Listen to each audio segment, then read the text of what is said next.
Hola, selamat sore, dan kita akan belajar permainan posisional dari Magnus Carlsen dengan melihat game yang dia mainkan saat melawan Grandmaster Maxim Matlakov. Bagaimana dia menang secara terukur dan terencana melalui pengorbanan benteng untuk mengamankan promosi pion. Magnus sebagai hitam menjawab langkah pertama putih D4 dengan kuda F6, pion C4, E6, dan setelah pengembangan kuda raja, Magnus mendorong D5, memasuki gambit menteri ditolak. Kuda C3, C6, gajah G5, lalu kuda D7. Ini adalah varian Cambridge Springs. Matlakov melanjutkan E3, menteri A5, kuda D2, dan gajah B4. Benteng C1, kuda E4, kuda ditukar, pion makan, dan gajah menyelamatkan diri. Lalu menteri makan pion, untuk sementara unggul satu pion. Menteri C2, Magnus mengembalikan menteri, lalu menteri makan pion, dan di sini Magnus mengadu menteri. Menteri ditukar, pion makan, dan gajah D3.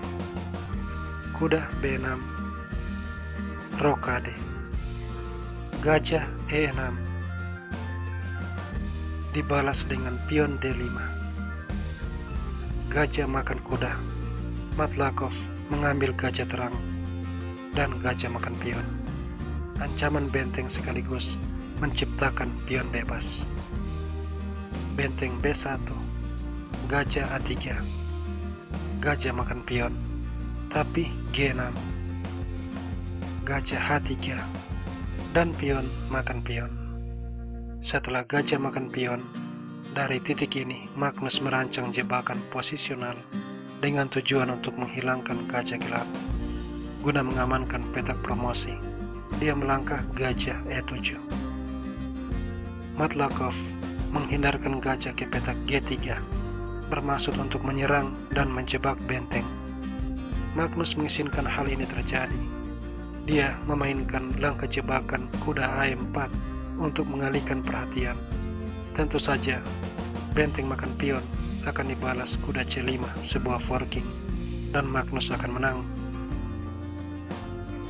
Di sini Matlakov mengabaikan pion, melanjutkan gajah E5. Magnus menyelamatkan benteng, tapi kemudian gajah G7, dan benteng terjebak. Magnus dengan tenang melanjutkan kuda C5, ancaman pada gajah, dan Matlakov melakukan kesalahan posisional yang berujung kekalahan, yaitu gajah makan benteng.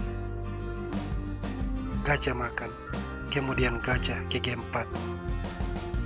Dengan hilangnya gajah gelap di pihak putih, maka gajah gelap Magnus akan sangat mendominasi main diagonal dan mengamankan petak promosi. Jadi, Magnus mulai mendorong pion bebas A5, F4, A4, F5, A3, benteng A1, kuda E4, pion ditukar, pion makan, kemudian gajah E6, tapi gajah G7, benteng A2, kuda C3, dan benteng C2 diikuti A2. Di posisi ini, Matlakov memainkan langkah jebakan yang sangat licik, yakni benteng A1. Dia berharap Magnus akan melepaskan serangan Discovery, karena setelah benteng makan kuda dan gajah makan benteng, dia punya langkah balasan C5. Dan permainan praktis akan remis. Tapi Magnus sudah mengantisipasi hal ini. Dia melangkah raja ke petak E7, mengusir gajah ke G4. Baru setelahnya, dia melakukan Discovery. Gajah makan kuda, dan gajah makan benteng. Matlakov menyerah, karena tidak ada cara untuk menghentikan promosi pion. Kalau sekarang misalnya dia melangkah C5, gajah akan ke petak B2. Dan setelah benteng makan gajah, pion akan promosi. Magnus pasti menang.